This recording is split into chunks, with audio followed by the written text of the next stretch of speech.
Hello, this is Griff, and I'm coming to you from Humboldt Redwoods State Park, and merry whatever you celebrate.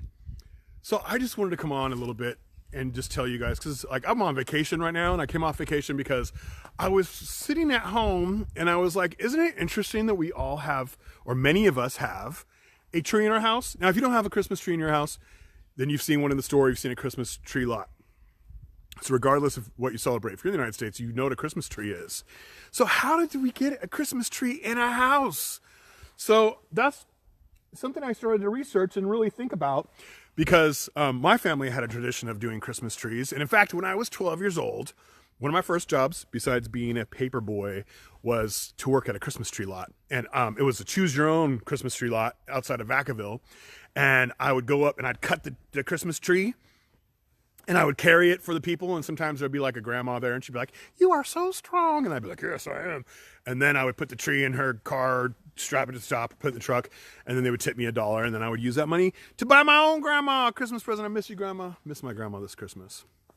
So how did we get these Christmas trees in our house? So it goes back. In the Northern Hemisphere, a lot of different tribes of people in Europe, Eurasia, even in North America, believed that the sun was a god or some, deity of some sort. Okay. And many of the Northern European tribes, like the Celtic tribes, which I'm descended from, believed that the god got sick and sicker and sicker, and that's why there was less light. And then on December 21st on winter solstice, it was really sick, but it was a good sign because it meant that it was going to get better after this, and we were going to get spring again. And they were really amazed at evergreen plants because evergreen plants didn't lose their leaves and quote unquote die like all the deciduous trees did. Okay. So they would bring in these evergreen branches, or even English ivy, back in Ireland and Wales, where my family's from. They'd bring in these evergreen plants because they thought while the god was sick, the sun god was sick, these evergreen plants had power to keep witches away and illnesses away and evil spirits away. And so that's kind of how this bringing evergreens into our house tradition started. Then the Germans combined it with Christianity and came up with the Christmas tree. In fact, Martin Luther, the father of Protestantism, I don't know if I said that right, but he was walking home one night, and the story goes that he was walking home one night and saw stars through the canopy of conifers, and that made him think about, how could I reproduce this at home? And so he wired candles to his Christmas tree. So when the Germans came to Pennsylvania and the Germans settled the United States, they had the tradition of Christmas trees, but a lot of the Puritans did not like this because they thought it was making a mockery of Christmas. So they said that Christmas trees and Christmas carols and all that kind of jovial stuff was pagan. And that lasted for a long time. In fact, Christmas trees didn't get popular until the late 1800s was when they really got popular. I didn't know that until recently. I thought the Christmas trees were always a thing, but they're not. So what are Christmas trees? And how do we all end up with these 6 to 8 year old conifer trees in our house or the store or your friend's house? Well, they get chopped down around here. So I'm standing in the middle of a Christmas tree forest. Not really, but really. So a lot of your Christmas trees are actually conifers. So conifers should be called conifers because they're cone-bearing evergreen trees.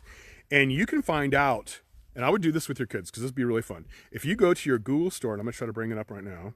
If you go to your Google store and you look in your Play Store for the app called Seek, iNaturalist Seek, okay? And it will look like, can you see? It will look like that. And so once you download that, it takes over your telephone when you want it to. Don't get scared. There's other things to be scared of than iNaturalist Seek taking over your telephone. It just takes over your camera function. And so then when you hover over something, it'll tell you what it is. So here we have, let's see, I should have tested this before I did it because I just downloaded this to my work phone. But if you take iNaturalist Seek and you hover it, oh no, it's not going to work for me. And you hover it over, so you say pine family, which is not really true. Can you guys see that? Pine, let me see. Oops, no, you can't. So see, you put it in front of there and it starts to figure out what it is. And this will eventually get, oh, it's in mirror form. it'll eventually get to Doug fir.